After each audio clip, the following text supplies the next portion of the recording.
When trading, how do you block out the noise? Let's ask Tony Hansen. Hi, Tony. Hi. Let's say you're trading something like foreign currencies and you've got a geopolitical event that just blows up, maybe even overnight. You have to look at that, but how do you incorporate that into your strategy? Right. A lot of people, they get too wrapped up in what the news is. And for me, it's more important what the reactions are to that news. So a lot of times, like for example, recently we've had all of the things going on in the Arab communities like Egypt. And we would see these rapid spikes, taking place intraday. And they would start with the protest kind of created an environment where we saw a lot of movement. And once something like that happens, you don't necessarily know that something like that's going to happen, but if you start to see that unrest develop, it tells you to be on alert. It tells you that something can happen, like the resignation of the president, for example. Big surprise, we thought he would hold out until September, but things like that, you know that things can happen. And so when that type of environment happens, I'll stick more to like asset classes that aren't going to be affected by that type of news. And if I do find that I am in positions that are like such as the currencies that can be affected by that, then I want to tighten up my risk management. I know there's a better chance that I'm going to be flushed out. So if I have gains, I'm going to be more aggressive in moving my stops and protecting the gains that I have instead of worrying about trying to necessarily get my target levels out of it.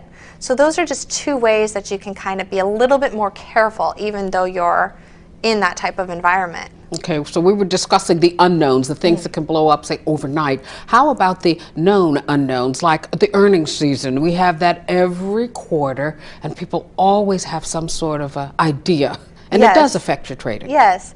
Well, for example, with earnings, I never hold into an earnings event unless I am invested in the company.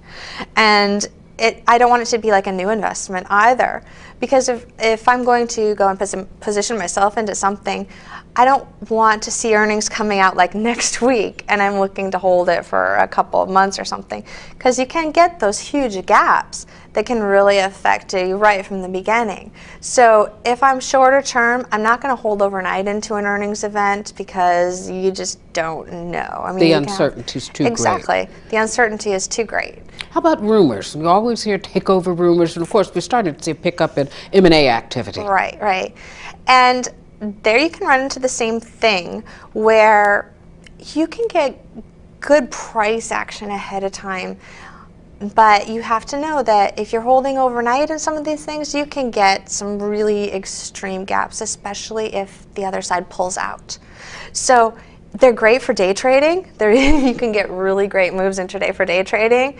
But again, holding overnight, you're in a more risky situation or more risky environment. You run into the same thing with pharmaceuticals in particular, things that are going for FDA approval. Yes, clinical trials, all that. Exactly. You have a great run. Actually, my worst trade this year, well, my worst trade in the last 6 years was I was holding a company and they pretty much thought it was a shoo-in for FDA approval.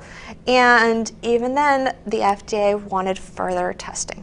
So just the fact, they didn't get totally denied, but they didn't get like that confirmation they wanted.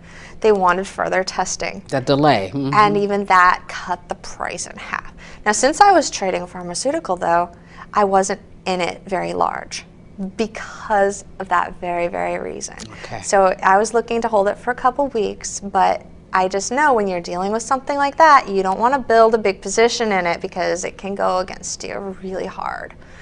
Tony, thanks for your insights. You're welcome.